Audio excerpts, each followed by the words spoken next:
이제 오늘 광복회 서울시 지부에서 저한테 강연을 해달라고 해서 마침 올해가 광복 80주년이잖아요. 그래서 이 80주년에 맞는 그런 주제를 했으면 좋겠다 싶어서 주제를 광복은 찾은 것인가 주어진 것인가 그랬습니다.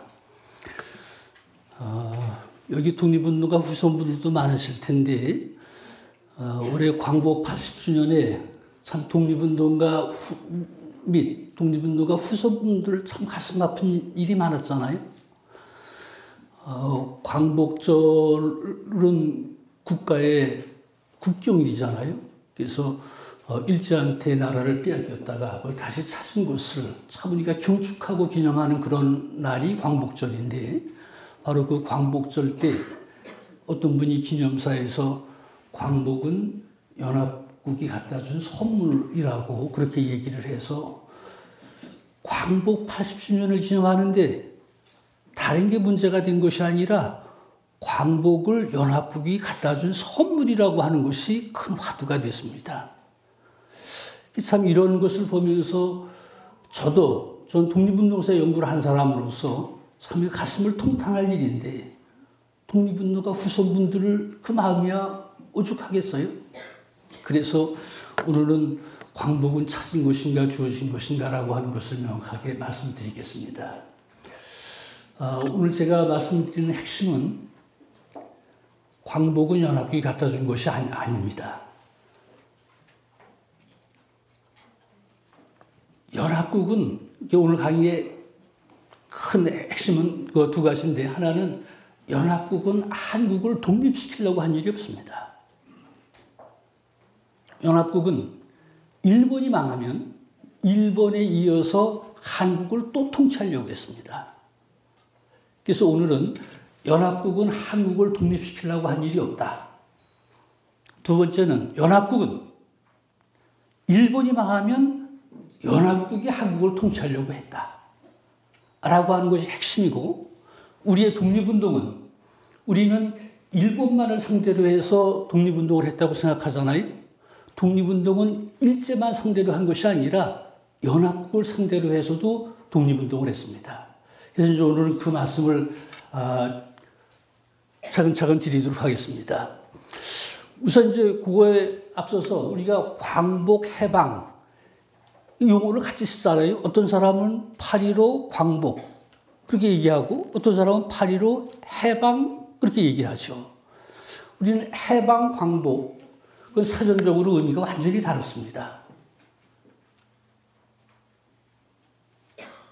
사전적으로 해방이라고 하는 것은 어떤 구속된, 남한테 구속된 상태, 억압받는 상태, 여기서 벗어나는 것, 이것이 해방이죠.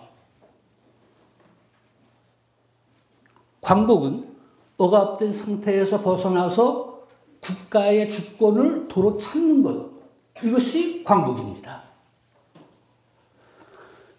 1945년 8월 15일, 이것을 어떤 사람은 8.15 해방이라고 하는데, 해방이라고 하면 우리는 1945년 8월 15일 날 우리는 일제의 식민지 지배로부터는 우리는 벗어났다.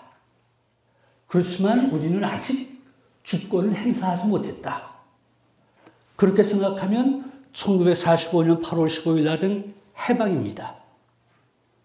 그런데 그걸 광복이라고 하면 우리는 일제의 식민지 지배로부터 벗어났고, 벗어나면서 우리가 곧바로 주권도 행사했다. 그러면 광복이 된 것이죠. 그래서 그걸 어떻게 생각하느냐에 따라서 8.15 광복이냐 8.15 해방이냐 그렇게 할 수 있는 것인데, 우리는 그걸 엄격하게 구분하지 않고 그냥 혼동해서 쓰고 있습니다. 그래서 이제 용어는 그런 차이가 있다. 우리는 지금 혼동해서 쓰고 있지만 용어에는 그런 차이가 있다라고 하는 것을 염두에 두시면 좋을 것 같습니다. 올해 광복군 기념사에서 광복은 연합국이 갖다 준 선물이라고 하는 얘기가 남았는데, 사실은 광복절 기념사에서는 그런 얘기를 하면 안 되죠. 근데 이제 그런 얘기가 나온 것은 우리 국민들은 대다수가 광복은 연합국에 의해서 주어진 것으로 생각하는 경향이 많습니다. 그것은 우리 국민들이 잘못된 것이 아니라 우리 나라가 잘못해서 그렇죠. 이제 지금이야 그렇지 않지만 해방되고 나서 적어도 1970년대, 80년대까지도 교과서에 해방은 연합국 승전에 따른 부산물이다. 교과서에서 그렇게 서술을 해오고 그렇게 가르쳐 왔습니다. 이제 바로 그런 교육을 받았기 때문에 머릿속에 그런 게 들어가 있는 것이죠. 특히 이제 그것은 지금 여기 양쪽에 보시면 우리가 광복이 됐다. 그러니까 광복은 왜 됐냐? 그건 일제가 패망해서 우리가 광복이 됐다. 그럼 일제는 왜 패망했느냐? 연합국한테 패해서. 그래서 우리가 한국의 광복은 일제가 패망해서 그렇고, 일제가 패망한 것은 연합국이 이겨서 그렇고, 이렇게 등식으로 되어 있죠. 이런 등식이 되어 있으니까 한국의 광복이라고 하는 것은 연합국 승전이다. 이제 그렇게 결론이 되잖아요. 이게 이제 그렇게 하는 것이죠. 이게 논리적으로는 맞는 얘기지만 역사적으로는 이게 맞지 않습니다. 그래서 이제 오늘은 바로 그런 문제를 하나하나 꼼꼼히 말씀드리겠습니다. 우리 한국이 1945년 8월 15일 날 해방되고 독립된 것으로 알고 있지만 한국의 독립은 이미 그 이전에, 즉 1943년 11월 달 카이로 회의에서 한국의 독립이 이미 결정됐습니다. 지금 보시는 것이 카이로 선언인데, 이 카이로 선언에 한국 문제가 딱 한 문장 들어가 있습니다. 그 한 문장이 위의 3대국은 한국인의 노예 상태에 유의해서 적절한 시기에 한국을 자유 독립되게 할 것을 결의한다. 이것이 1943년 11월 달 카이로 회의에서 결정해서 발표한 내용입니다. 여기는 일제가 패망하면 한국은 자유 독립되게 해준다 라고 하는 것이 여기에 이미 들어가 있죠. 그래서 우리는 1945년 8월 15일 일제가 패망해서 우리가 독립된 것이 아니라 한국의 독립은 이미 2년 전에 카이로 회의에서 결정이 됐다라고 하는 것입니다. 그래서 이제 오늘은 카이로 회의는 왜 열렸는지, 또 카이로 회의에서 왜 한국을 자유 독립시켜 주겠다고 결정을 했는지, 또 그 이후에 한국이 어떤 절차를 거쳐서 독립하게 됐는지, 그런 내용을 하나하나 말씀드리겠습니다. 카이로 회의는 잘 아시다시피 미국, 중국, 영국 요 3개국, 이 당시 요 3개국이 연합국이었습니다. 그 연합국 정상들이 모여서 회의를 했습니다. 카이로는 잘 아시다시피 이집트입니다. 그래서 이집트 카이로에 모여서 회담을 해서 거기서 합의한 내용을 발표한 것이 아까 보여드린 카이로 선언입니다. 그래서 카이로 선언에 들어있는 내용은 미국, 영국, 중국 세 나라가 합의한 것이다 라고 하는 것이죠. 카이로 회의는 그 이집트 카이로에서 열리는데, 혹시 이제 가보신 분들도 있겠지만 이집트 수도가 카이로잖아요. 근데 저 카이로 회의는 그 수도 시내에서 열린 것이 아니라 그 카이로를 막 벗어나면 거긴 사막이지 않습니까? 또 우리가 보통 그 이집트 그런 피라미드 있는데 그 사막에 피라미드가 쭉 세워져 있죠.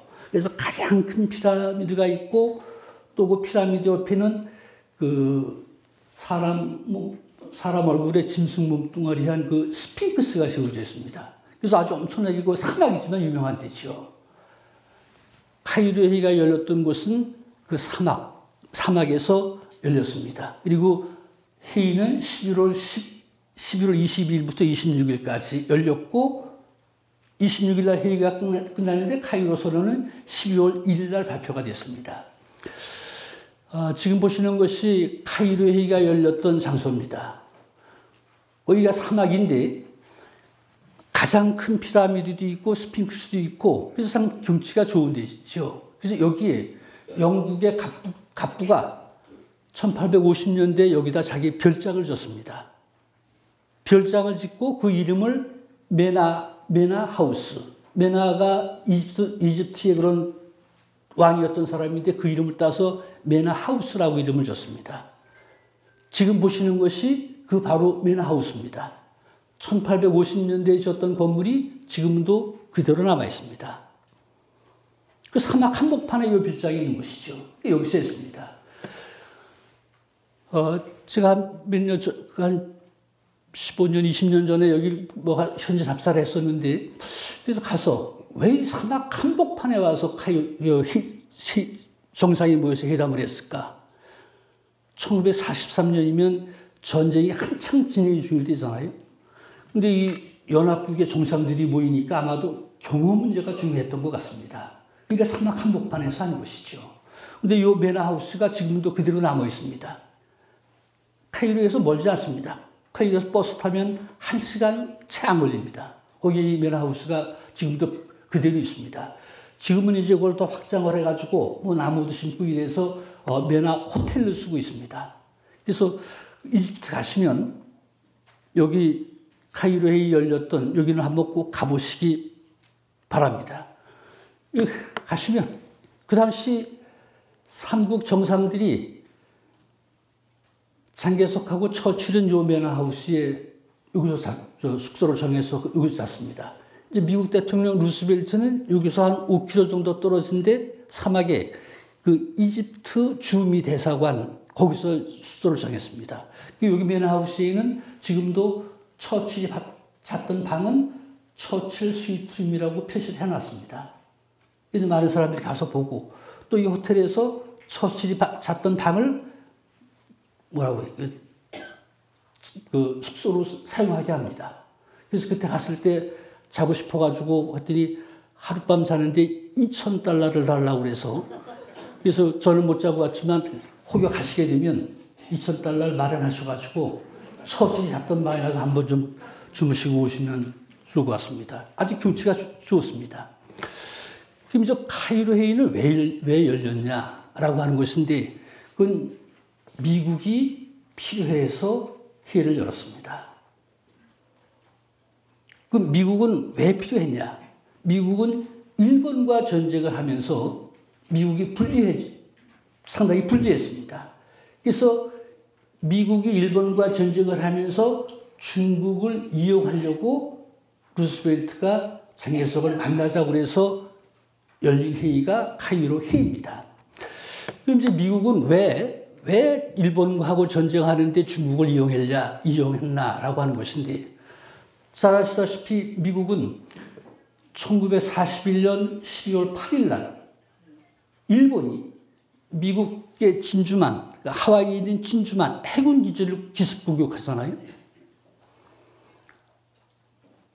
일본이 미국을 침략하니까 미국이 그때 침략을 받고 나서 일본한테 선전포고를 하고 전쟁을 했습니다. 그래서 미국과 일본 간의 전쟁이 1941년 12월 달에 일어나는 것이죠. 우리 이제 그 전쟁이 미국과 일본 사이에는 태평양이 있어서 주로 태평양에서 전쟁이 이루어지지 않았습니까? 그래서 이제 보통 태평양 전쟁 그렇게 부르죠. 그 이전에 미국은 일본과 전쟁한 일이 없습니다. 일본이 미국을 침략하니까 자기 나라를 지키기 위해서 일본한테 선전포고를 하고 전쟁을 시작한 것이죠. 이제 하와이라고 하면 잘 아시지만 미국 본토에서도 한참 떨어진 조그만 섬이잖아요. 그리고 그 섬은 1870년대에 미국 영토가 됐습니다. 일본이 뭐 섬 하나 차지해도 미국으로서는 뭐 크게 한 것도 아니죠. 근데 하와이는 조그만 섬에 지나지 않은 곳이 아니라 하와이에는 미국 해군 기지가 있습니다. 미국은 물론 지금 엄청 발전했지만 그 당시에도 미국은 해군력이 가장 강했던 나라입니다. 미국은 잘 아시지만 태평양 대서양을 끼고 있는 나라죠. 그래서 이 바다만 지키면 미국 본토는 지킬 수가 있습니다. 그래서 어떤 나라보다도 해군이 많이 발전을 하고 그 해군 기지가 하와이의 진주만에 있었습니다. 그래서 일본이 미국을 침략하는데 왜 뭐 샌프란시스코나 워싱턴이나 거길 공격하지 그 조그만 하와이를 공격하느냐. 그것은 일본이 미국은 해군만 박살내놓으면 미국은 꼼짝을 못하죠. 그래서 그 해군 기지를 가서 먼저 공격한 것입니다. 조금 시간이 여유가 있으면 그래 조금 일본이 이 하와이 진주만을 공격한다. 일본하고 하와이는 바다로 엄청나게 먼 거리잖아요. 그러니까 일본이 더군다나 자기보다 더 강한 나라를 공격할 때, 또 그 먼 거리를 공격할 때, 그 순식간에 했겠습니까? 미국을 침략하기 위해서 사전에 계획도 엄청난 계획도 세우고 엄청난 준비를 했습니다. 엄청난 준비 끝에 한 것이죠. 일본이 비밀리에 그걸 계획을 수립하고 준비를 했지만 그 계획이 새나갔습니다. 정보가 새나갔죠. 일본이 미국을 침략한다고 하는 정보를 가장 먼저 수집한 사람은 유명한 독일의 그 첩자인 그 마타하리라고 하는 사람입니다. 이 사람이 일본에 가서 활동하면서 일본이 미국을 공격한다, 침략한다, 그걸 준비하고 있다라고 하는 정보를 가장 빨리 파악한 사람입니다. 한국 사람들도 일본이 미국을 공격한다라고 하는 정보를 가장 엄청나게 빠른 시간 내에 정보를 입수했습니다. 미국에 가서 활동하고 있던 한길수라고 하는 분이 있어요. 미국에는 뭐 이순만 박사가 있지만 이순만 박사하고 견주었던 이순만 박사는 우이고 한길수는 좌익에서 활동했던 사람이죠. 그래서 이제 한길수는 우리가 좌익에서 활동했던 분이라서 역사에서 잘 다루진 않지만 한길수라고 하는 분이 대단한 분인데 이분이 미국에 일본에 관한 정보를 미국에 제공해주고 그 대가를 받고 이러신 분이죠. 또 이제 지금은 여러 자료들이 많이 공개가 되는데 한길수라고 하는 분은 미국의 일본 정부만 제공한 것이 아니라 미국에 관한 기밀도 일본 쪽에 제공했다. 뭐 그런 게 있습니다. 어쨌든 지금 한길수라고 하는 분이 그런 역할을 하고 있던 분인데 이분이 일본이 하와이를 공격하는 것을 사전에 정보를 알았습니다. 그래서 미국 정부에 제공을 했죠. 근데 미국 정부에서 믿지 않았습니다. 야, 일본이 하와이를 공격해? 그게 바다인데, 엄청나게 먼 바다인데, 그걸 공격하려고 하면 군함으로 해야 되는데, 군함은 우리 미국이 더 센데, 군함 가지고 싸우면 안 되는데, 왜 공격할 수 없어? 믿지 않았습니다. 또 일본이 하와이를 공격할 수 있는 방법은 군함 아니면 비행기로 공격하는 방법이죠. 근데 그 당시는 어르신들은 아시지만 일본의 그 제로 전투기라고 하는 게 있잖아요. 제로 전투기가 성능이 엄청나게 좋았습니다. 그래서 일본이 제로 전투기를 보유하고 있지만 그 전투기가 일본에서 하와이까지는 날아올 거다. 근데 돌아가지 못한다. 연료 문제로 돌아가지 못하죠. 그러니까 미국이 그 정보를 제공했지만 야, 군함도 안 돼. 비행기도 안 돼. 어떻게 공격을 해? 그래가지고 미국은 정보를 믿지 않았습니다. 한길수만 정보를 준 것이 아니라 여러 사람들이 정보를 줬습니다. 미국은 끝내 믿지 않았습니다. 아무런 준비도 안 했습니다. 그래서 당한 것이 진주만 습격입니다. 그런데 미국이 안 된다고 하는 것을 일본은 어떻게 실천해서 하와이를 공격했느냐. 그건 일본 해군제도 야마모토 이소로쿠라고 하는 사람의 아이디어입니다. 저 야마모토 이소로쿠라고 하는 사람은 아시잖아요? 일본의 아주 대표적인 해군제독인데 이 사람이 아이디어를 냈습니다. 배 위에다가 비행기를 싣고 가서 공격을 한다. 근데 그때까지만 해도 배 위에 전투기를 싣고 다닌 적이 없습니다. 배 위에 있는 것은 해군 항공대에서 이게 그냥 직각으로 뜨고 내리는 이런 것만 해서 정찰하는 이런 것만 주요였었죠. 뭐 폭격기들을 배 위에 싣고 간다? 그런 것은 그 당시에는 생각도 못했던 때입니다. 근데 야마모토가 그 아이디어를 내서 일본 북쪽에 그 쿠릴열도라고 있잖아요. 쿠릴열도 그 해안에 거기다가 군함을 대놓고 비행기 뜨고 내리는 연습을 시켰습니다. 어디다 갑판을 깔고. 그러니까 첩보에 노출되지 않기 위해서 군리결도에 가서 이렇게 한 것이죠. 그렇게 해놓고 야마모토는 그 비행기들을 군함 위에다 싣고 하와이 북방 200km까지 갔습니다. 그래서 거기에 군함에서 비행기들이 떠가지고 진주만을 공격한 것이죠. 일본이 진주만 공격하는데 딱 1시간 20분 걸렸습니다. 1시간 20분 동안 일본 비행기들이 공격을 해서 진주만에 정박해 있던 군함의 80%가 다 바다에 가라앉았습니다. 나머지 20%도 폭격을 당해서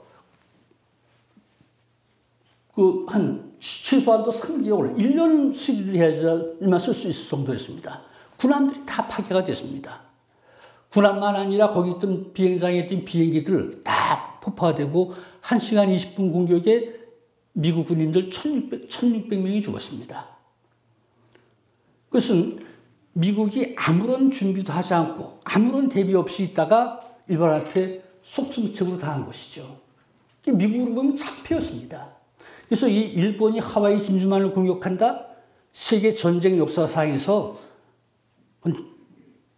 대단한 그런 전투죠.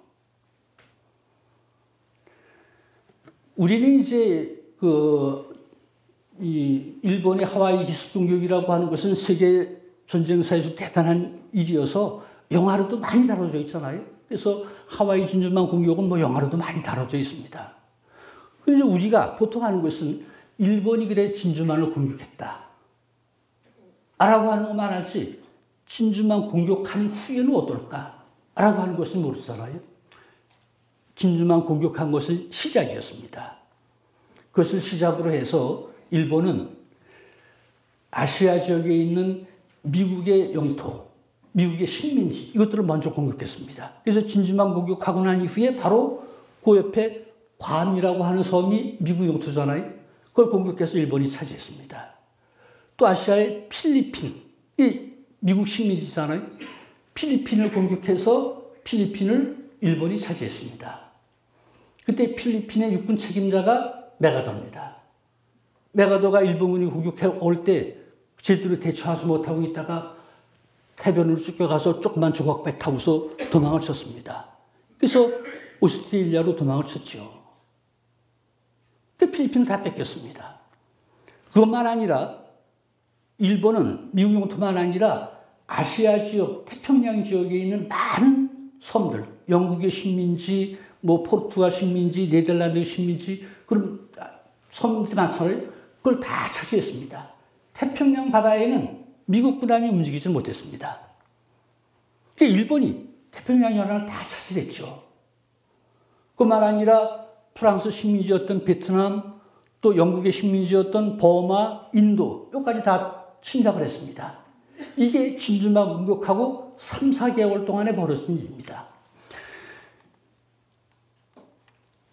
지금 보시는 것이 1942년 4월달, 그러니까 일본이 진주만 공격한 후에 5달 후에 일본이 어느 지역, 어느 정도를 점령했나라고 하는 것을 표시되는 것입니다.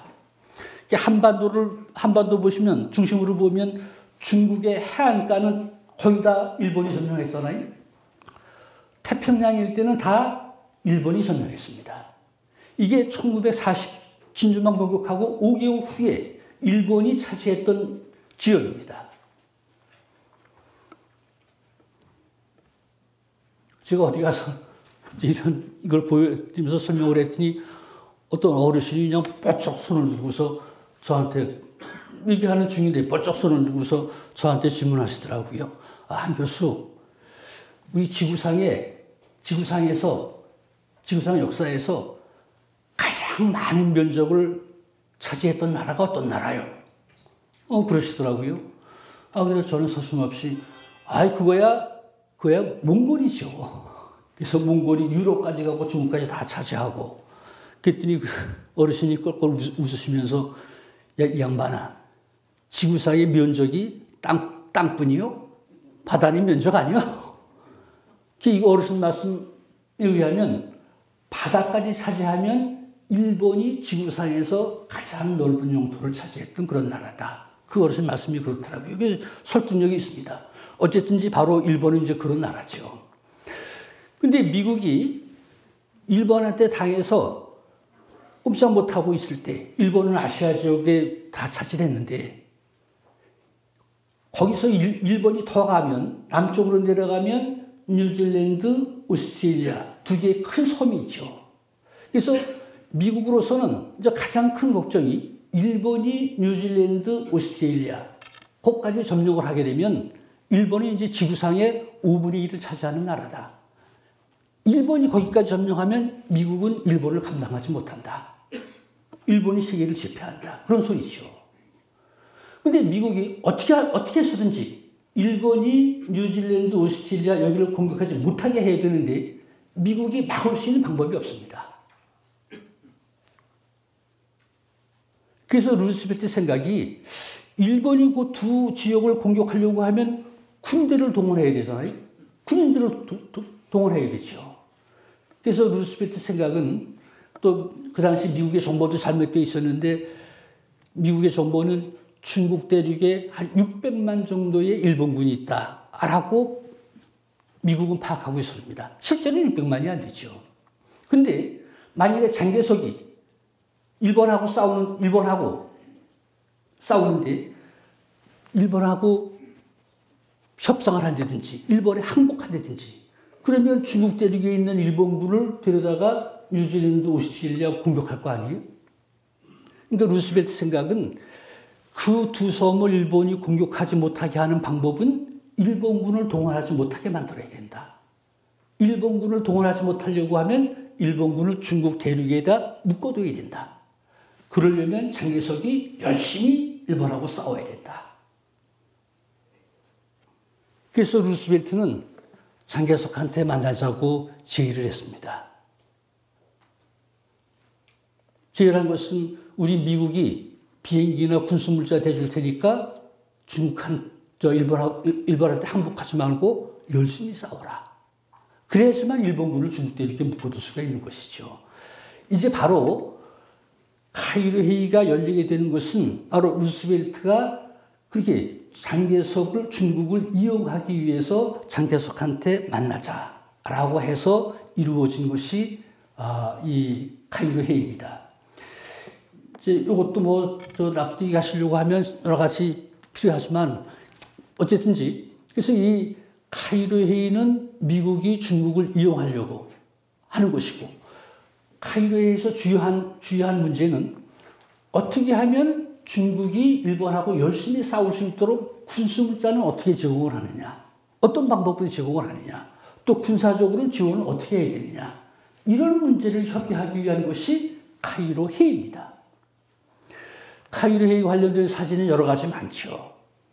아까 보여드린 세 나라 정상들 또 장개석 부인 송비령까지 있는 이 사진이 유명하지만 카이로 회의를 상징하는 정말 사진은 지금 보여드린 이 사진입니다. 이 사진에 보면 세 나라 정상들이 있잖아요. 그 정상들 뒤에 있는 사람들이 군인들입니다. 미국 카이로 회의에 관한 미국 쪽 자료에 보면 카이로 회의 때 미국, 영국, 중국 세 나라에서 카이로 회의에 참석한 별이 200개가 넘는다. 그러니까 세 나라에서 군사 지휘관들은 거의 다 카이로에 모였습니다. 그래서 카이로 회의는 어떻게 하면 중국이 일본하고 열심히 싸울 수 있도록 하느냐, 무기는 어떤 걸 지원하느냐, 군사는 어떤 거 하느냐라고 하는 군사 문제죠. 그래서 카이로 회의는 사실 군사회담입니다. 그래서 아까 말씀드렸던 카이로 회의가 열렸던 매너하우스라고 하는 데 가면 거기는 장식도 그대로 옛날 그 장식 그대로입니다. 그래서 거기 뭐 식당도 그대로 있고 또 군 실무자들이 모여서 회의했던 방도 그대로 지금 남아 있습니다. 그래서 카이로 회의는 군인들이 모여서 중국으로 하여금 어떻게 일본과 열심히 싸우게 만드느냐라고 하는 것을 논의하기 위한 그런 회의였다라고 하는 것이죠. 이제 이런 회의인데 장개석이 카이로 회의에 가서 11월 23일 날 저녁에 자기 부인 송미령을 데리고 루스벨트가 묵고 있는 이집트 대사관으로 갑니다. 그래서 거기서 루스벨트 대통령 보좌관 호킨스하고 4명이서 저녁을 먹습니다. 7시 반부터 11시까지 저녁을 먹습니다. 카이로 회의는 군사회담이기도 하거니와 또 참석했던 루스벨트, 처칠 이런 사람들은 부인을 안 데려왔습니다. 장개석만 부인을 데려갔죠. 장개석 부인이 송미령이잖아요. 그래서 송미령이 데려왔는데 그것은 장개석이 그런 군사회담에 자기 부인을, 송미령을 데려간 것은 부인으로 때문에 데려간 것이 아니라 사실 통역으로 데려갔습니다. 송미령은 잘 아시지만 미국에 가서 유학했던 사람이죠. 송미령은 그 웨슬리 대학, 미국에서도 아주 귀족 학교 다녔습니다. 웨슬리 대학 다니고 송미령은 아주 영어를 잘합니다. 나중에 1940년대 중국에 미국 군인이 오고 했을 때 거의 그걸 도맡아서 책임지고 했던 사람이 송미령입니다. 아주 영어를 잘하죠. 그래서 장개석이 송미령을 데려간 것은 통역으로 데려간 것이죠. 그래서 송미령을 데려가서 11월 23일 날 저녁에 루스벨트, 그 보좌관 홉킨스, 장개석, 송미령 4사람이 저녁을 먹습니다. 그 저녁을 먹으면서 장개석이 루스벨트한테 제의를 합니다. 제의한 것이 크게 2가지인데 한 것은 중국 거죠.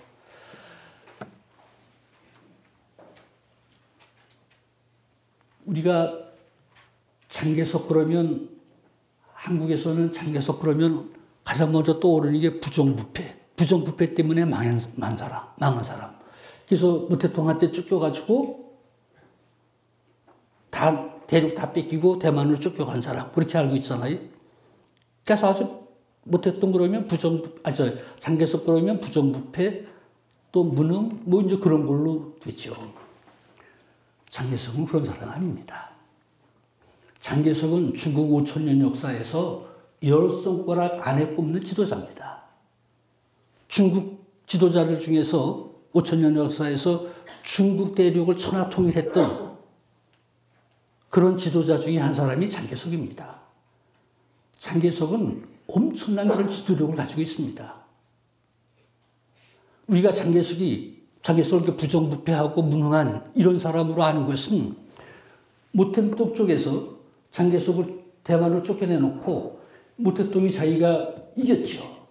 그래서 모택동을 내세우고 장개석을 비하를 했습니다. 그래서 그런 것들을 만들어서 세계에 다 퍼뜨렸죠. 그래서 장개석을 무능하고 부정부패하고 이런 것은 물론 그런 것이 없진 않은데 그런 것을 만들어낸 것은 지금 대륙에 있는 중공 쪽에서 그랬습니다. 그것을 우리는 그대로 받은 것이죠. 이 장개석은 지도자로서 엄청난 그런 지도력을 가진 그런 사람입니다. 루스벨트가 자기를 만나자고 할 때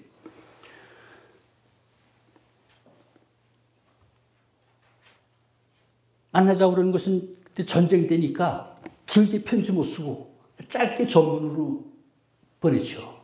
그럼 중국 쪽에서 중국의 실무자들이 루스벨트가 왜 장개석을 만나자고 그러지? 그래서 중국의 실무자들이 다 검토를 하죠. 제일 처음에 루스벨트가 만나자고 하는 전문이 왔을 때 중국의 실무자들이 의도를 파악하지 못했습니다.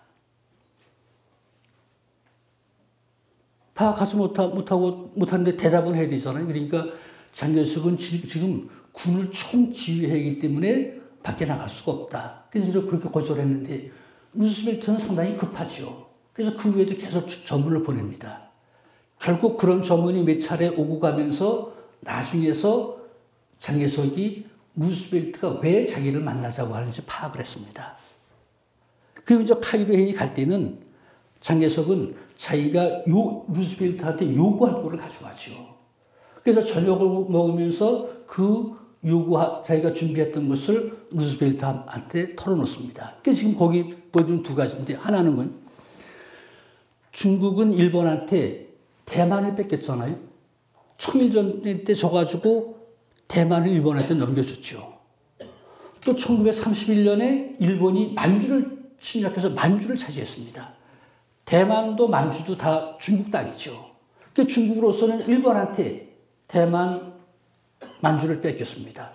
그래서 이번에 루스벨트 가서 만나면 일본이 패망하게 되면 일본이 중국에서 뺏어간 요 땅은 중국에 돌려준다. 그걸 루스벨트한테 확답을 하려고 그걸 준비를 했습니다. 그거 하나 하고 또 한 가지는 일본이 패망하게 되면 중국 대륙에 일본 민간인들도 엄청나게 나와 있고 민간인들이 가진 재산이 엄청나게 많습니다. 뿐만 아니라 일본 군이 해놨던 시설, 일본 군들이 가지고 있던 자산도 엄청나게 많죠. 일본이 패망하면 중국 대륙 안에 있는 일본 군, 일본 민간인들 이 재산은 다 중국이 갖게 한다. 이제 그런 준비를 해가지고 가서 저녁 먹으면서 그 얘기를 했습니다. 루스벨트가 좋다고 그랬습니다. 또 하나, 장개석은 일본이 패망하게 되면 일본이 차지하고 있는 한국, 이것은 자유독립되게 해 주십시다. 라고 제안을 했습니다.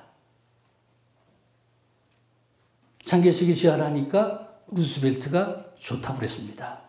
이게 바로 11월 23일 날 저녁에 저녁을 먹으면서 했던 얘기입니다. 이것들이 카이로 회의는 미, 영, 중이 참여해서 세 나라 다 각국의 자료가 있잖아요. 미국은 비교적 구체적으로 자료 해놨고 영국은 거의 자료가 없습니다. 중국은 장개석이 중국을 출발해서부터 돌아올 때까지 일자별로 중요한 사안별로 다 기록을 남겼습니다.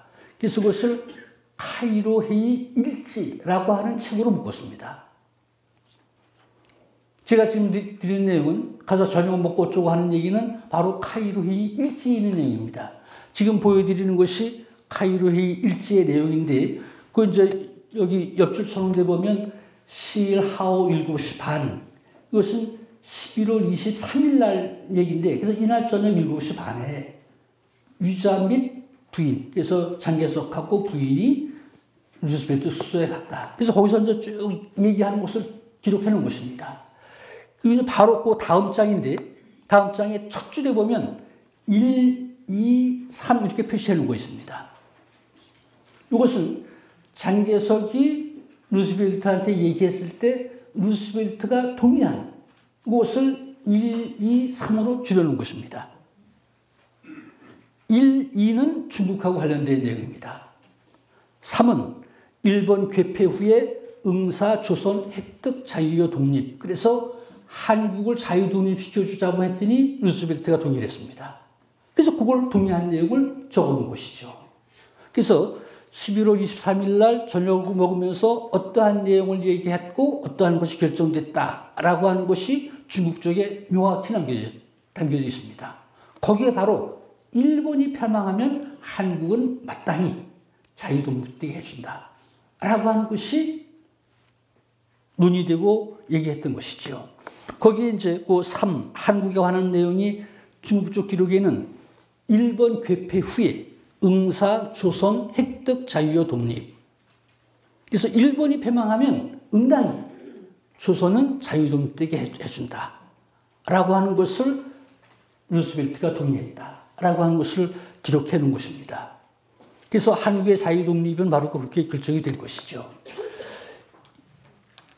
저녁을 먹고 해지면서 장개석을 배웅하면서 루스벨트가 장개석 보는 앞에서 자기 보좌관 홉킨스한테 지시를 합니다. 지금 나하고 장개석하고 오고 간 얘기, 이걸 기초로 해서 네가 초안을, 합의문 초안을 만들어라 라고 자기 보좌관한테 지시를 하죠. 그래서 그 보좌관 홉킨스라고 하는 사람이 그 다음날 24일 날 그 문서 담당하는 담당관을 불러가지고 타이핑을 치게 합니다. 그 홉킨스는 그날 저녁에 루스벨트 장개석하고 왔다 갔다 한 요 얘기를 기초로 해서 얘기를 하고 타이핑하는 사람은 타이핑을 쳤습니다. 그래서 만들어진 것이 초안입니다. 이게 카이로 선언문 초안입니다. 바로 이 카이로 선언문 초안에 홉킨스가 작성했던 초안에는 뭐라고 되어 있냐면 우리는 일본에 의한 반역적인 한국인의 노예화를 잊지 않으면서 일본이 패망한 후 한국을 가능한 한 가장 빠른 순간에 자유 독립시킬 것을 결의한다. 초안에 이렇게 되어 있습니다. 이게 이제 나중에 더 말씀드릴 테지만 중국은 일본이 패망하면 마땅히 한국은 자유 독립되게 해준다. 중국 쪽 기록은 그렇습니다. 그런데 홉킨스가 해주는 것은 한국을 자유 독립되게 해준다. 그 앞에 가능한 한 가장 빠른 순간에 라고 하는 게 붙죠. 어쨌든지 그렇게 초안이 만들어졌습니다. 그래서 초안은 홉킨스에 의해서 24일 날 오전에 만듭니다.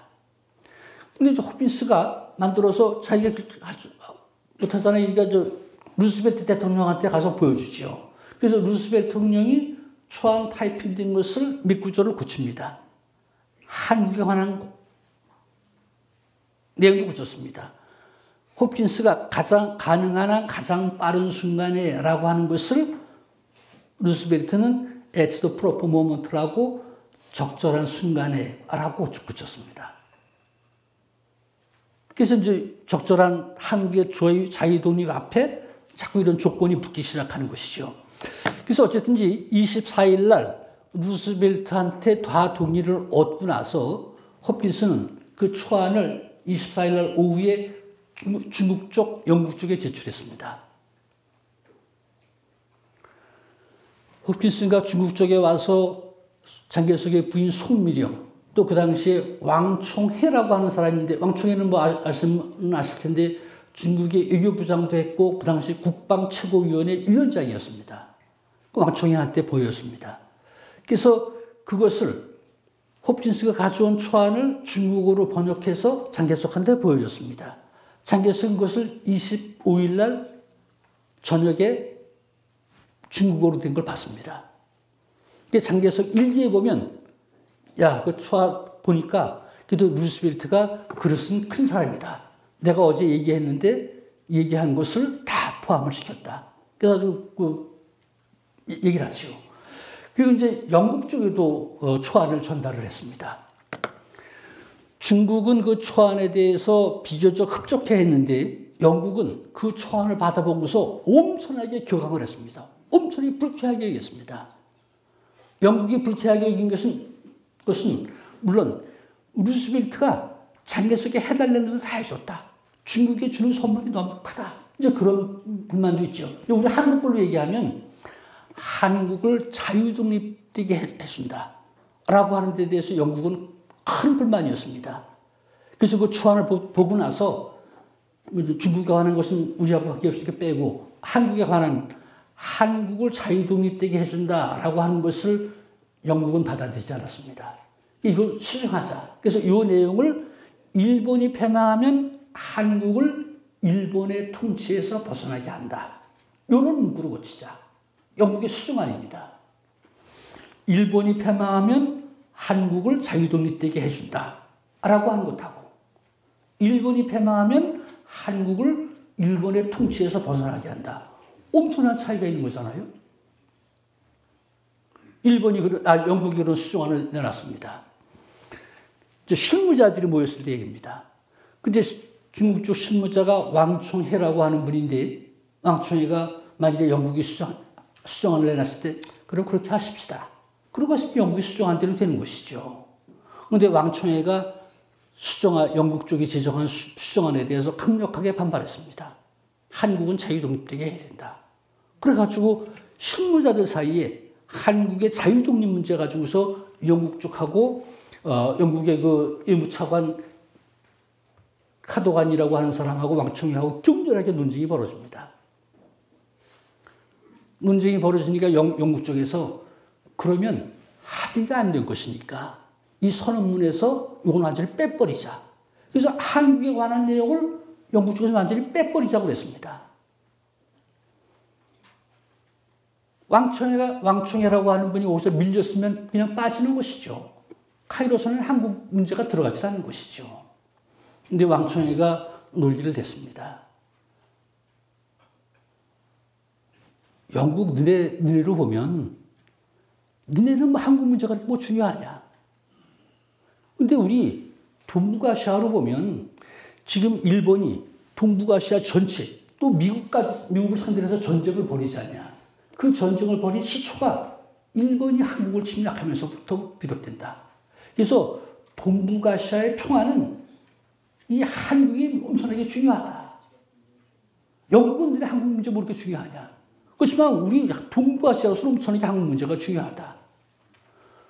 또 이것은 우리끼리 결정한 것이 아니라 이미 루스벨트, 장개석 둘 사이에 다 결정한 것이다.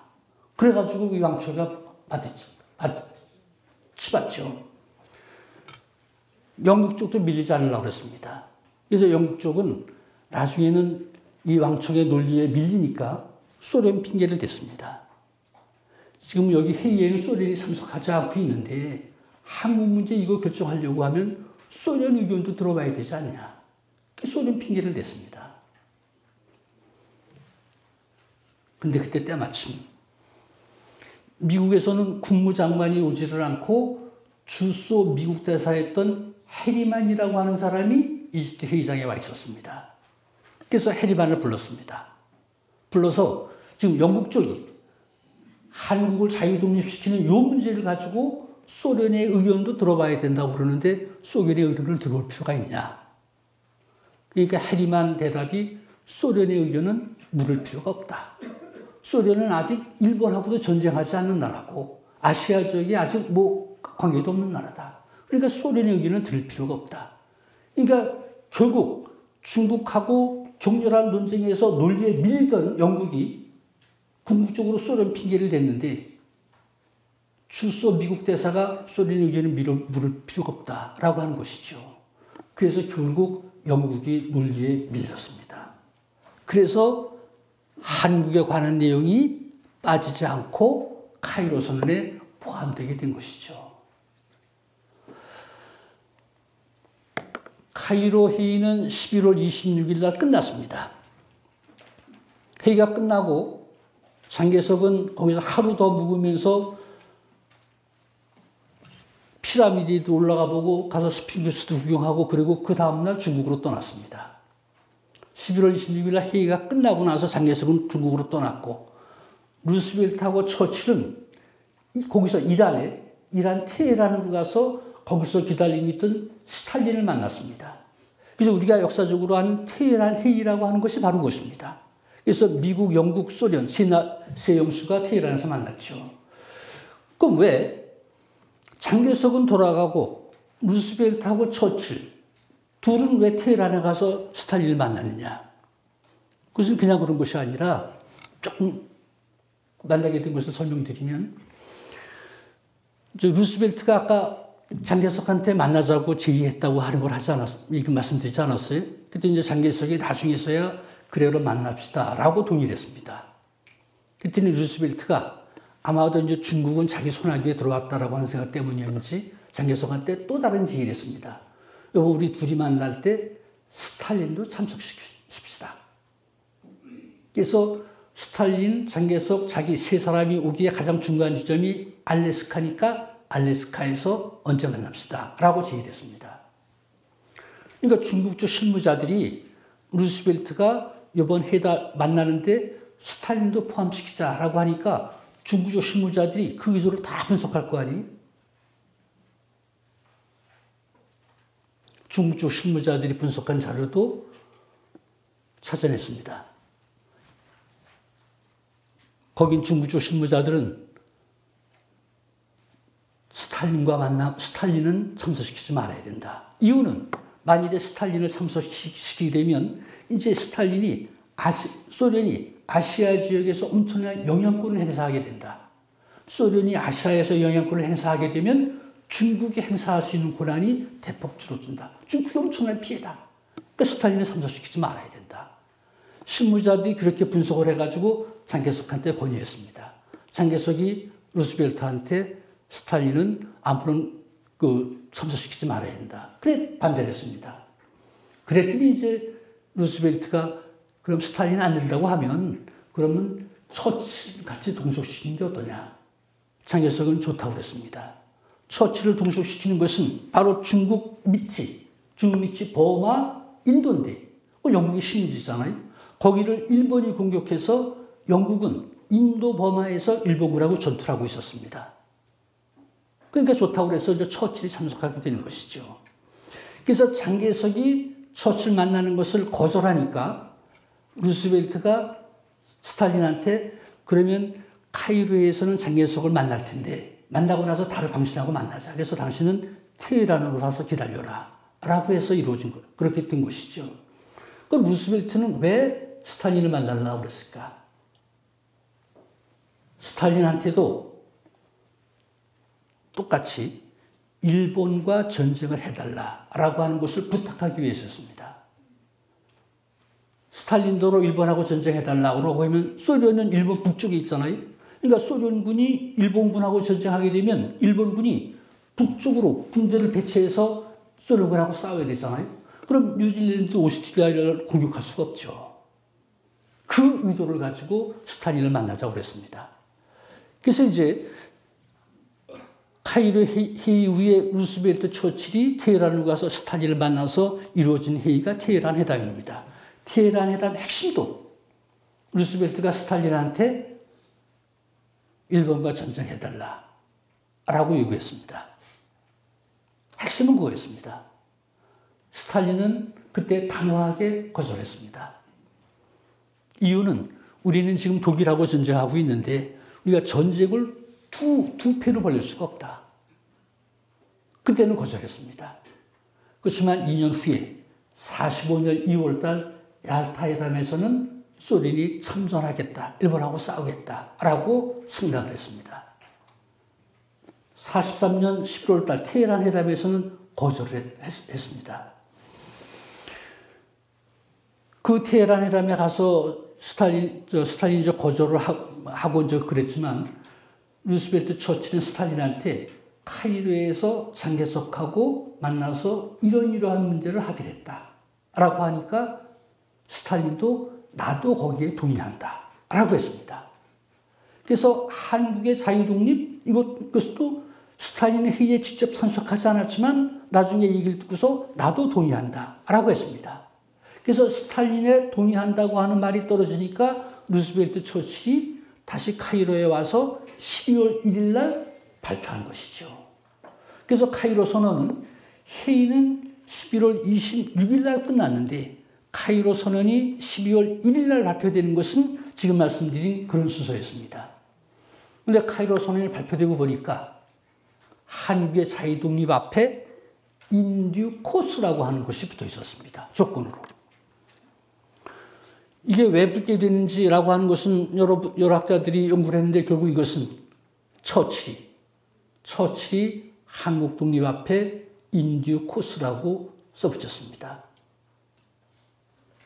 인듀 코스라고 하는 것을 우리는 적당한 시기에 이렇게 번역을 하지만 실제로 영어 수고 사전을 찾아보면 순서를 밟아서 절차를 거쳐서 그렇게 되어 있습니다. 이 얘기는 뭐냐? 영국은 한국을 자유독립시켜주는 것을 처음부터 반대했고 어떻게 하든지 한국을 자유독립시키지 않기 위해서 앞에다 조건을 붙인 것이죠. 처칠이 그렇게 붙였습니다. 카이로 회의에서 있었던 여러 가지 얘기들이 기록으로 남아있는 것도 있고 거기 참가했던 사람의 회고록으로 남아있는 것이 있는데 영국하고 중국하고 카이로 회의에서 한국 독립 문제 가지고 붙었던 얘기 중에 회고록에 있는 얘기 중에 하나가 장개석하고 처칠하고 붙은 것이죠. 그랬더니 처칠이 장총통 한국은 독립시켜주면 안 됩니다. 그러면서 이유로 된 게 한국은 야만민족이요. 또 한국은 독립을 시켜줘도 국가, 정부를 유지할 수 있는 자치능력이 없어. 야만민족이고 자치능력이 없는 이런 한국을 어떻게 독립시켜주자고 하시오. 장개석이 처칠의 그 제안에, 그 논리에 아무 대답도 못했다고 하면 한국 문제는 들어갈 수가 없죠. 처칠이라고, 근데 그 논리에 대해서 장개석이 대응을 했습니다. 야만민족이라고 하는 데 대해서 대응한 것이 3.1운동이었습니다. 한국민족, 야만민족 아닙니다. 그러면서 처칠한테 한국 사람들은 일본한테 나라를 뺏겼는데 자기들이 독립하겠다고 온 국민이, 전 국민이 들고 일어나서 독립운동을 했어. 3.1운동 얘기를 든 것이죠. 그래서 장개석이 처칠한테 지금 지구상에 거의 한 80%가 다 나라 뺏기고 식민지 되지 않소? 그 나라들이 지금 다 독립운동하고 있지 않습니까? 근데 한국 사람처럼 전 민족이 들고 일어나서 독립운동한 민족이 있어? 대보쇼. 처칠이 못 되죠. 못 되는 것은 처칠이 몰라서 못 되는 것이 아니라 실제로 그런 나라가 없습니다. 1900년대에 제국주의 세력이 한창 번창했을 때 지구상의 80% 국가 민족이 다 나라를 뺏기고 식민지 지배를 받았습니다. 그 나라들이 다 독립운동했습니다. 그렇지만 한국 민족처럼 3.1운동처럼 전 민족이 들고 일어나서 독립운동한 그런 민족 없죠. 그러니까 처칠이 못 되죠. 또 자치 능력이 없다고 하는 데 대해서 이게 무슨 말이요?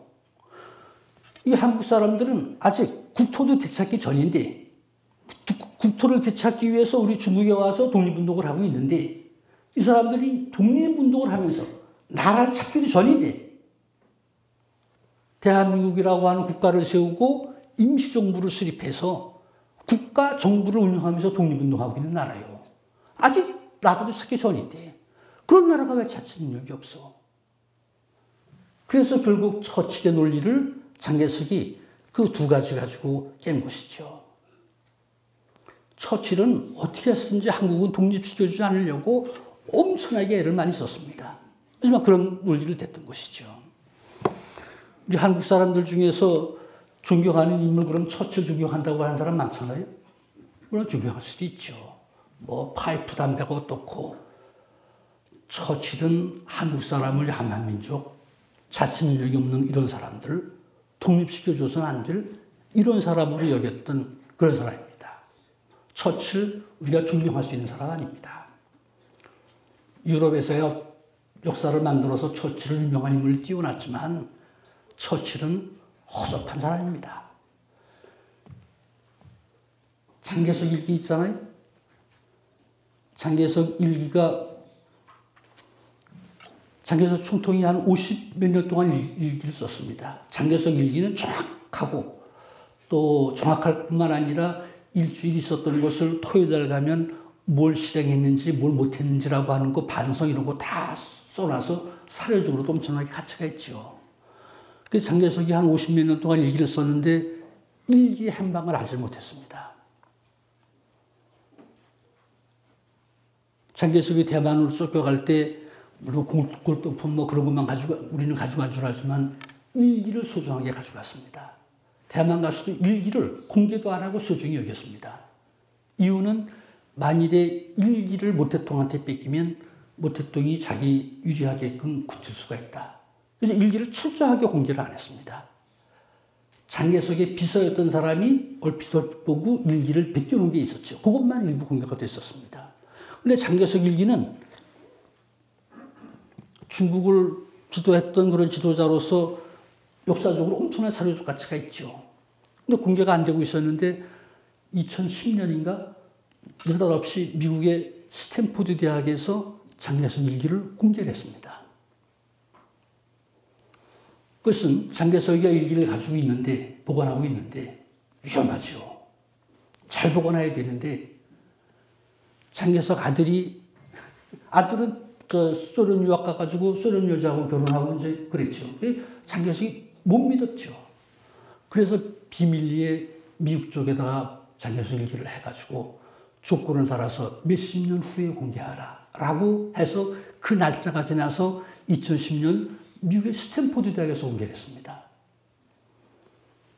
근데 또 공개하는 조건도 엄청나게 달아놔가지고 공개하는데 사진도 못 찍게 하고 복사도 못하게 하죠.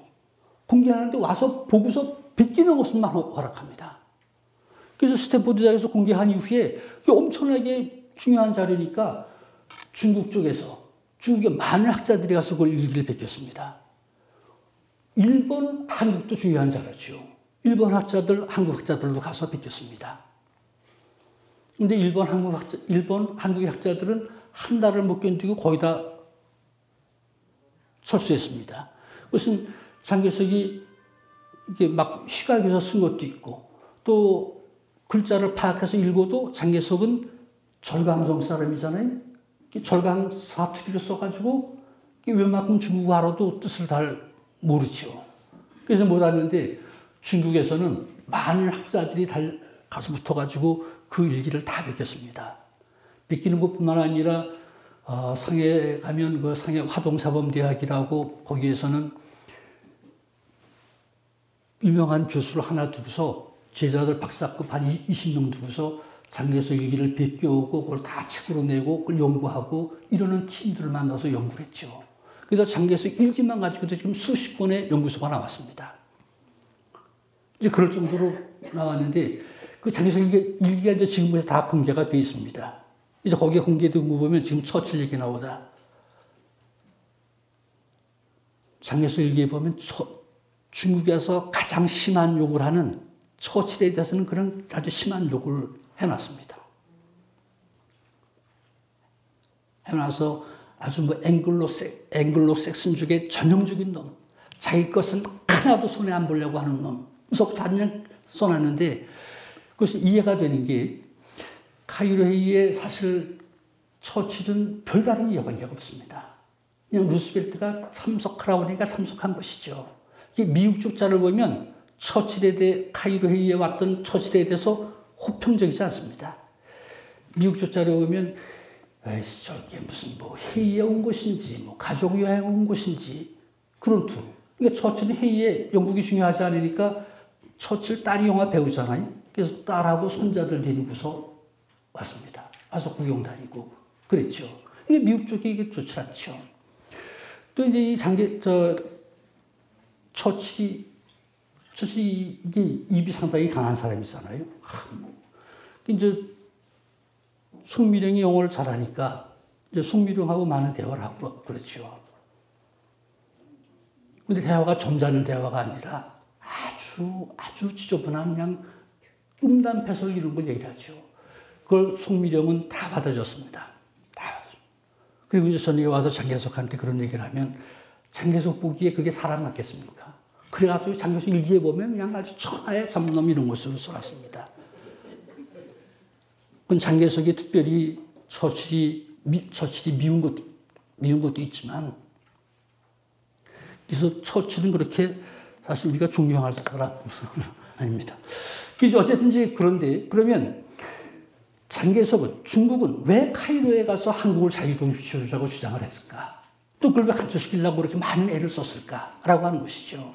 잘 아시지만 국제회의라고 하는 것은 우리가 하나 얻으면 하나 내줘야 되고 이런 게 회의잖아요. 근데 한국과 하나 얻으려고 하면 중국과 하나 양보해야 되는데 중국은 왜 그랬을까라고 하는 것인데 이것을 지금부터 말씀드리면 대한민국 임시정부 요인들이 장개석이 카이로 회의에 간다고 하는 것을 알고 장개석을 가서 찾아가서 만나서 매달렸습니다. 지금 보시는 것이 임시정부 요인들이 장개석을 찾아가서 요청했던 그런 내용입니다. 이게 정확히는 1943년 7월 26일 날 오전 9시에 임시정부 요인들이 장개석을 만나서 한 것인데 이제 보면 이건 중국 쪽에서 기록해 놓은 것입니다. 임시정부 요인들이 장개석을 면담할 때 중국의 국민당 조직부장이 옆에 있어가지고 간략하게 적어놓은 것입니다. 우리 대한민국 임시정부 쪽에서 이런 기록이 있어야 되는데 대한민국 임시정부는 다 잃어버려가지고 임시정부 쪽엔 자료가 없습니다. 중국 쪽에서 기록해놓은 자료가 있습니다. 여기 보면 제목이 총재 접견 한국 영수 담화 기호. 이게 장개석 총재가 한국 영수들을 만나서 담화했던 기록, 내용, 그렇죠. 시간 그러면 시간은 32년 7월 26일. 이건 중국 여론이니까 43년 7월 26일 날입니다. 지점은 군사위원회 2루 회객실. 군사위원회 건물 2층에 접견실이죠. 그 당시 장개석의 공식 명칭은 중국 군사위원회 위원장이었습니다. 그래서 그 군사위원회에 가서 건물 만났습니다. 거기 찾아간 한국 사람들은 누구냐? 임시정부 주석 김구, 외무부장 조수왕, 선전부장 김규식, 김규식은 이 당시는 선전부장이었고 44년에는 이제 부주석이 됐죠. 그 다음에 광복군 사령 이청천, 부사령 김약산, 김약산은 김원봉입니다. 그래서 임시정부 요인들 5분이 그 옆에 이제 번역은 통역이죠. 통역은 안원생은 안중근의 조카입니다. 이 안원생은 중국에 가서 그 상해 교통대학 가서 다니고 중국말도 잘하고 아주 재주가 사람이죠. 축구도 잘하고. 그래서 그 안원생을 통역으로 데려갔습니다. 그래서 임시정부 요인들이 43년 7월 26일 날 장개석을 찾아간 것이죠. 거기 보면 이제 총재, 임시정부들이 오니까 이제 장개석이 먼저 인사말을 하잖아요. 가운데 보면 김구, 조소왕. 그래서 이제 찾아갈 목적을 얘기하는 것이죠. 그리고 총재, 거기에 답변을 얘기하는 것입니다. 이게 이제 중국어로 되어 있기 때문에 이걸 이제 번역하게 되면 임시정부인들이 장개석을 찾아가서 뭘 요구했냐. 그 김구, 조소왕 이분이 얘기한 것은 장개석한테 지금 영국하고 미국은 우리 조선 장래 지위에 대해서 국제 공동 관리 방식을 취할 것을 주장하고 있습니다. 바라건대 원컨대 중국은 여기에 현혹되지 말고 한국의 독립을 주장해 주시고 관철시켜 주십시오. 라고 장개석한테 부탁을 합니다. 장개석이 거기에 대해 대답을 하죠. 지금 영국하고 미국 쪽에서는 확실히 국제 공동 관리한다고 하는 그런 입장을 가지고 있다. 그래서 미국, 영국이 그런 입장을 가지고 있기 때문에 이 문제를 가지고서는 엄청나게 그런 이제 쟁집, 우리는 논란이라고 밖에 번역이 안 되는데 논란이 있을 거다. 엄청 싸우고 고집필 거다. 그래서 이제 하지만 장개석의 대답이 임시정부 요인들이 미국, 영국이 그런 입장을 가지고 있으니까 그걸 중국이 깨부수고 하는 것은 엄청나게 어렵다. 근데 매달 와서 매달리고 요구하는데 안 된다고 할 수만 없었는지 장개석이 역쟁, 힘력자, 다툴 땡자. 어렵지만 직역하면 힘써 싸워보겠다 그런 소리지만 애써보겠다 그런 소리죠. 그래서 그렇게 대답을 했습니다. 그래서 임시정부 요인들이 장개석을 찾아가서 이렇게 면담을 했다라고 하는 내용입니다. 그래서 이제 요것은 그럼 왜 임시정부 요인들이 왜 장개석을 찾아가게 됐는지 이제 그런 것도 조금 말씀을 드리겠습니다. 우선은 우리 한국이 일본한테 나라 뺏기고 식민지 지배 받았을 때 어떤 나라도 한국을 위해서 싸워준 나라 없습니다. 또 어떤 나라도 한국을 어떻게 해주겠다 그런 나라가 없습니다. 근데 이제 1940년대가 돼서 한국을 어떻게 해주겠다라고 하는 게 논의되기 시작했습니다. 미국에서 먼저 나왔습니다. 그것은 미국이 아까 말씀드렸던 일본과 전쟁을 시작했잖아요. 일본과 전쟁을 시작하면서 전쟁은 군인들이 하죠. 미국의 국제관계 학자들 또 미국의 국무관리들은 이번 전쟁에서 우리가 이기면 우리는 전리품으로 뭘 갖는 것이 유리하냐 이제 그걸 방안을 짜죠. 그때 한국 문제가 대두가 됐습니다. 미국에서 보는 한국이라고 하는 것은 한국 사람들이 살고 있는 땅 그런 것이 아니라 일본이 차지하고 있는 땅이죠. 그래서 우리가 지금 일본하고 전쟁하고 있는데 전쟁에서 이기면 요 일본이 차지하고 있는 한반도는 어떻게 할 것이냐 라고 하는 것이 미국 국무부에서 나왔습니다. 그래서 결국 결론은 미국이 일본하고 전쟁에서 자기가 이기면 한반도를 혼자 갖는다 그러지 못하고 국제 여러 나라들이 공동으로 통치한다. 그래서 국제 공동 관리한다. 라고 하는 것으로 미국의 방향이 결정됐습니다. 국제 공동 관리라고 하는 것은 일본이 패망하면 한국은 독립시켜주는 것이 아니라 일본에 이어서 국제 열강들이 공동으로 통치한다. 그 소리입니다. 미국이 혼자 갖겠다고 못하는 것은 만일에 미국이 한반도를 미국이 차지한다. 라고 하면 중국이 가만히 있겠어요? 그러니까 공동으로 통치한다라고 하는 것이죠. 이제 그런 논의가 미국에서 논의가 이루어지고 할 때 임시정부에서는 엄청나게 촉각을 곤두세웁니다. 특히 임시정부 외무부에서는 미국에서 무슨 학자가 무슨 기자가 그런 소리 했다고 그러면 그냥 하죠. 근데 학자 주장이고 국무부 관리가 기자한테 했던 말이고 이러니까 어쩔 수가 없잖아요. 근데 1943년 3월 23일 날 영국의 외무부 장관 이든이라고 하는 사람이 미국에 와서 루즈벨트를 만났습니다. 그래서 루즈벨트가 미국은 일본이 패망하면 일본이 차지하고 있는 한반도는 국제 공동 관리하기로 했다. 그랬더니 이든이 우리 영국도 거기에 동의합니다. 그랬습니다. 그래서 일본이 패망하면 한반도를 국제 공동 관리한다고 하는 것이 미국, 영국이 합의한 것이 됐습니다. 이것이 다 언론에 보도가 돼가지고 세상에 알려졌습니다. 대한민국 임시정부에서는 그러더라도 미국의 신문기자들 언론에 보도되는 것을 아주 예의주시하고 있었는데 미국, 영국이 합의했다고 그러니까 난리가 났죠.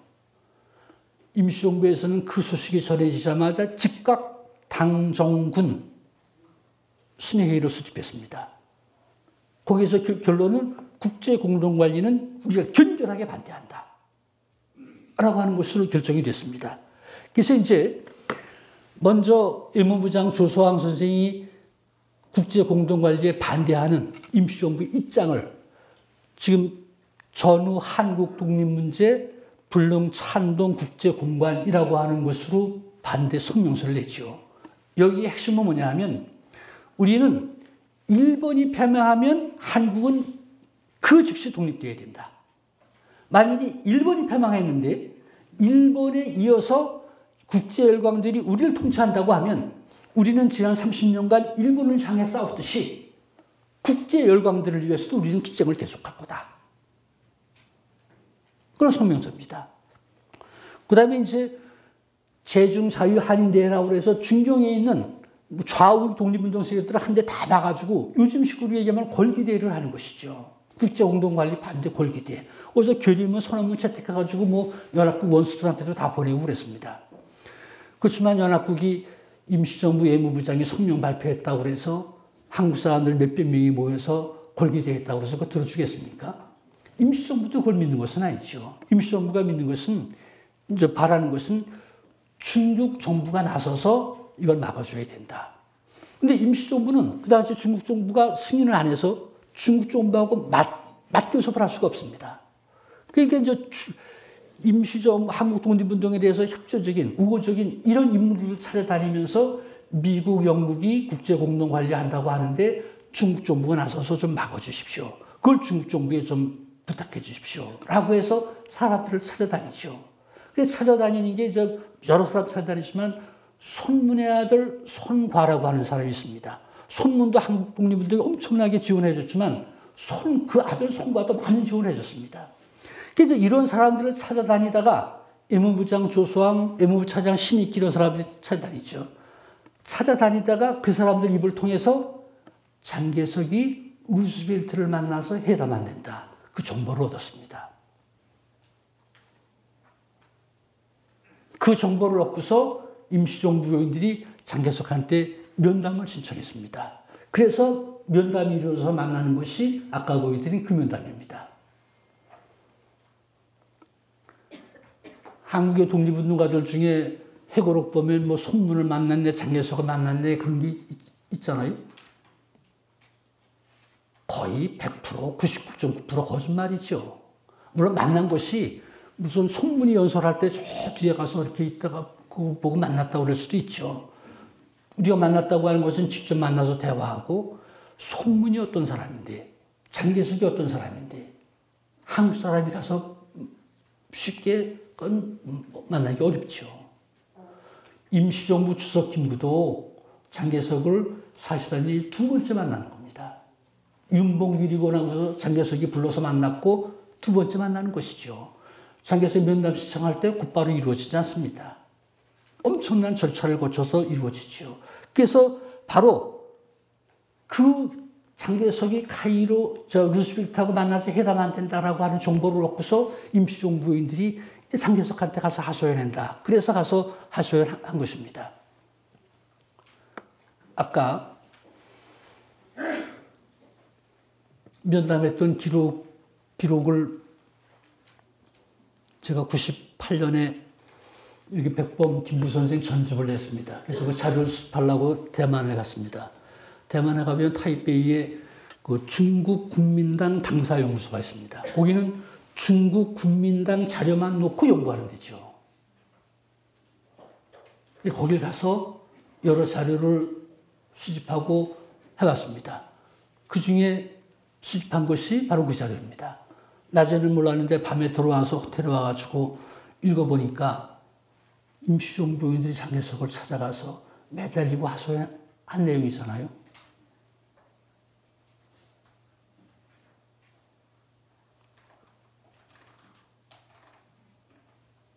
참 이 문서를 보면서 그때 참 엄청난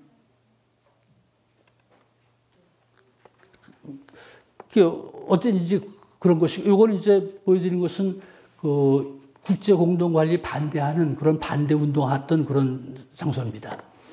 그래서 장개석을 임시정부 요인들이 장개석을 만났을 때 장개석은 임시정부 요인들한테 그래 내가 힘써보겠습니다. 그리고 대답을 했죠. 그리고 나서 11월 달 회의가 열릴 때까지 한 두세 달 여유가 있죠. 그 기간 동안에 중국에서는 이번 루즈벨트를 만나서 중국 쪽은 어떤 걸 요구하고 이런 것들을 다 준비시켰습니다. 그 준비시킨 것이 군사위원회에서도 준비를 했고 국방최고위원회에서도 준비를 했습니다.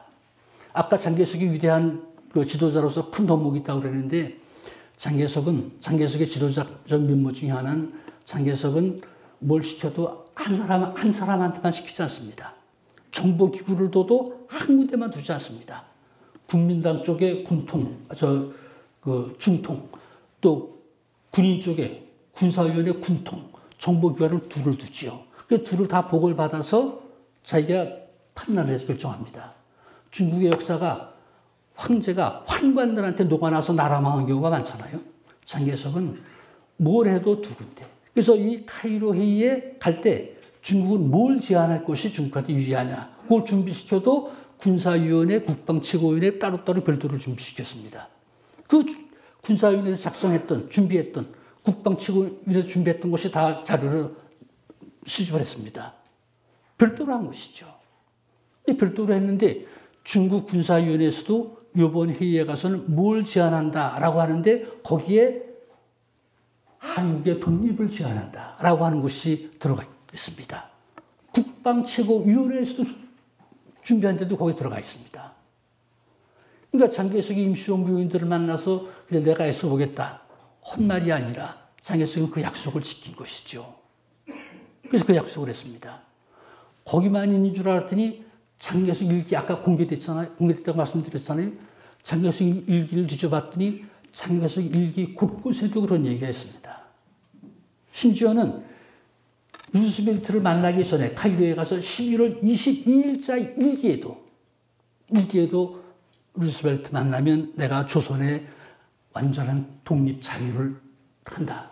장개석 일기에도 그걸 해놨습니다. 그렇게 해서 장개석이 제안을 한 것이죠. 그래서 지금 한국의 자유독립이 카이로에서 결정됐는데 카이로에서 결정되는 것은 그냥 결정된 것이 아니다. 루스벨트가 해준 것도 아니고 처칠이 해준 것도 아니다. 또 장개석이 해줬지만 장개석만 해준 것도 아니다.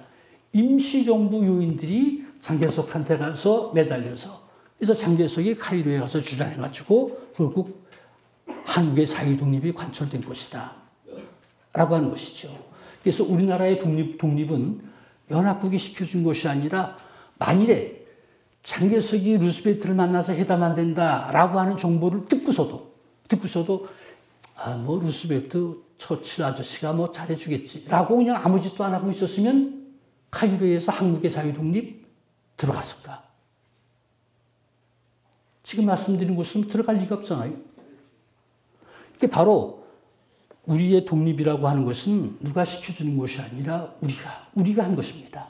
그래서 대한민국 임시정부가 중국을 움직여서 카이로 회의에서 한국의 자유 독립을 보장받았다라고 하는 것이죠. 이제 시간이 많이 지났다고 그러니까 그냥 짧게 말씀드리면 연합국은 한국을 독립시켜 주려고 한 일이 없죠.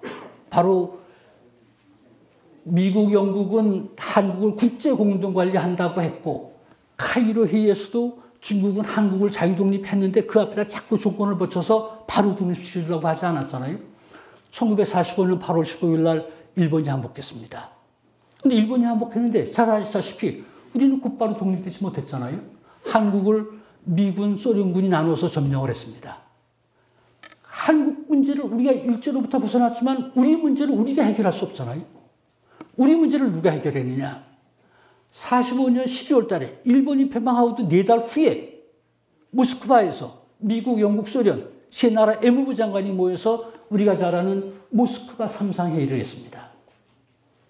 물론 모스크바 3상 회의는 카이로 회의에서는 정상들이 모여가지고 일본이 패망하면 적절한 시기에 한국을 독립시킨다 라고 하는 것만 결정을 했죠. 어떻게 독립시킬지라고 하는 것은 결정을 안 했습니다. 그래서 일본이 패망하고 나서 4달 후에 외무부 장관, 실무자들이 모여서 어떻게 독립할 것이냐, 독립시킬 것이냐라고 하는 걸 논의한 게 모스크바 3상회의죠. 모스크바 3상회의에서 결정된 것은 한국을 최고 5년 동안 신탁 통치한다. 한국을 바로 독립시켜주는 것이 아니라 미국, 영국, 중국, 소련 이 나라가 참 공동으로 5년 동안 한국을 신탁 통치한다라고 하는 것이 결정됐지 않습니까? 우리는 일본의 통치에서 벗어났지만 또 연합국의 통치를 또 받아야 되는 그런 상황이었죠. 모스크바 결정이 알려졌을 때 45년 12월 28일 날 그 소식이 전해졌을 때 한국의 국민들 모두 다 반대했습니다. 우리는 이제 즉각적으로 독립해야 된다. 우리는 열강대의 통치를 받을 수 없다. 반대를 했죠. 그 반대를 주도하고 나선 것이 대한민국 임시정부죠. 대한민국 임시정부 주석이 있는 경교장에 국무위원들이 다 모였습니다. 소식을 듣자마자. 그래서 즉각 신탁 통치는 우리가 반대한다. 그리고 반대운동은 국민들하고 함께한다. 또 하나는 연합국 원수들한테 신탁 통치 반대하는 결의문을 보낸다. 그래서 그날로 주석 김구 외무부장 조수학 명의로 해서 결의문을 해가지고 연합국 원수들에게 다 보냈습니다.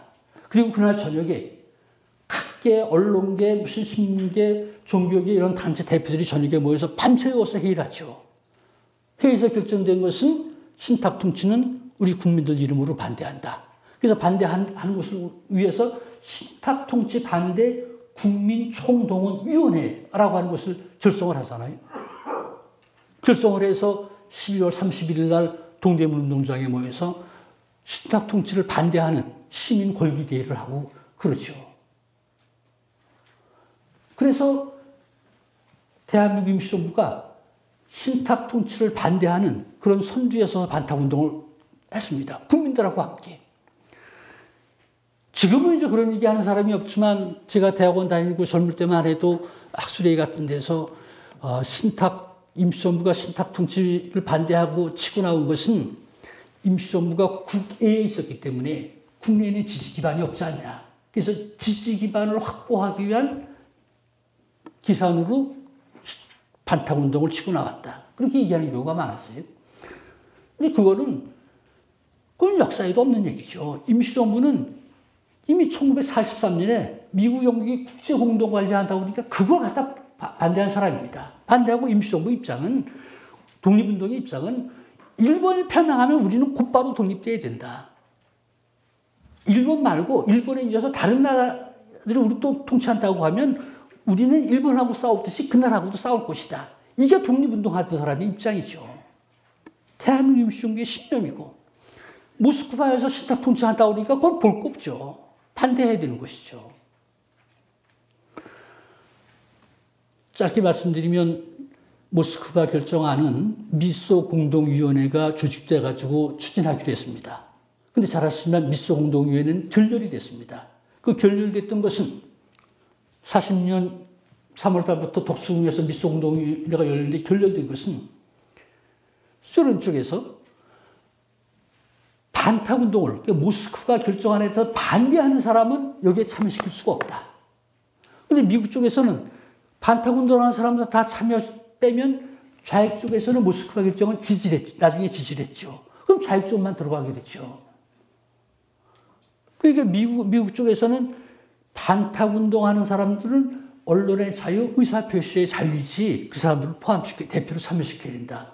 그래서 미국과 소련군 쪽에서 반탁운동한 사람들을 참여시킬 것이냐 안 참여시킬 것이냐 이거 가지고 해다가 회의가 결렬됐습니다. 미소공동위원회가 결렬됐죠. 47년에 두 번째로 미소공동위원회가 열렸지만 또 똑같은 문제로 결렬됐습니다. 그러니까 모스크바 결정안을 실행하기 위해서 미소공동위원회가 구성이 되고 한국 대표자들을 만나서 임시정부 수립하고 그 임시정부하고 신탁통치 5년 하고 이거 다 결정해야 되는데 대표들을 만나는 데서부터 좌초가 돼가지고 결렬이 됐죠. 그러니까 미소공동위원회가 한국 문제를 해결할 방법이 없습니다. 그러니까 미국 쪽에서 한국 문제를 유엔으로 넘겼습니다. 그래서 유엔에서 한국 문제를 그럼 신탁 통치를 거치지 않고 한국은 독립시키자. 그렇게 방향을 결정했습니다. 그러니까 신탁 통치를 거치지 않고 한국의 정부를 수립해서 독립시키자. 근데 문제는 그럼 정부를 어떻게 수립할 것이냐 그런 문제가 있죠. 그래서 유엔에서 미국은 먼저 정부를 수립하고 후에 미소연군 일곱 군대는 철수시킨다. 소련은 먼저 군대를 철수하고 후에 정부를 수립한다. 미소 의견이 틀리죠. 그래서 투표를 했습니다. 그때 미국 안이 가결됐죠. 그래서 미국 안이 가결돼서 이제 유엔에서는 신탁 통치를 거치지 않고 한반도에 정부를 수립한다. 그 정부를 수립하기 위한 총선거, 남북한의 총선거를 관리하기 위해서 유엔에서 임시위원단을 구성해서 파견한다. 그래서 인도 사람 민원을 단장으로 해서 9개 나라 대표들을 모아서 유엔 한국 임시위원단을 구성해서 파견하는 것이죠. 그 사람들이 48년 1월 8일 날 한국에 왔습니다. 그래서 이 사람들은 남한만 아니라 북한에 가서도 문제를 협의해야 되죠. 그 남한 지도자들 만나고 북쪽의 지도자들 만나고 그래서 선거 실시하고 이런 방법을 논의해야 되는데 북쪽으로는 소련 쪽에서 북쪽으로는 못 들어오게 했잖아요. 그러니까 유엔 위원단이 유엔에다 보고하기는 우리는 3파선 이북에는 들어갈 수가 없다. 그러니까 유엔이 활동할 수 있는 3파선 이남 지역에서만 선거를 할 수밖에 없다. 그러니까 유엔에서 그렇게 하라. 그러고서 선거 날짜도 48년 5월 10일 날 선거 날짜를 정해준 거잖아요. 그래서 50총선거를 통해서 국회의원들을 뽑고 그 국회의원들이 모여서 헌법을 만들고 정부를 수립했죠. 그래서 48년 8월 15일 날 대한민국 정부가 수립됐다고 하는 것을 공포를 했잖아요. 바로 이 말씀은 연합국은 일본이 패망한 후에 한국을 신탁통치라고 하는 이름으로 연합국이 통치하려고 했습니다. 그런데 지금 말씀드린 것은 대한민국 임시정부가 주동이 돼가지고 신탁통치를 반대하는 반탁운동을 전개했습니다. 그래서 모스크바 결정안이 실행되지 못했습니다.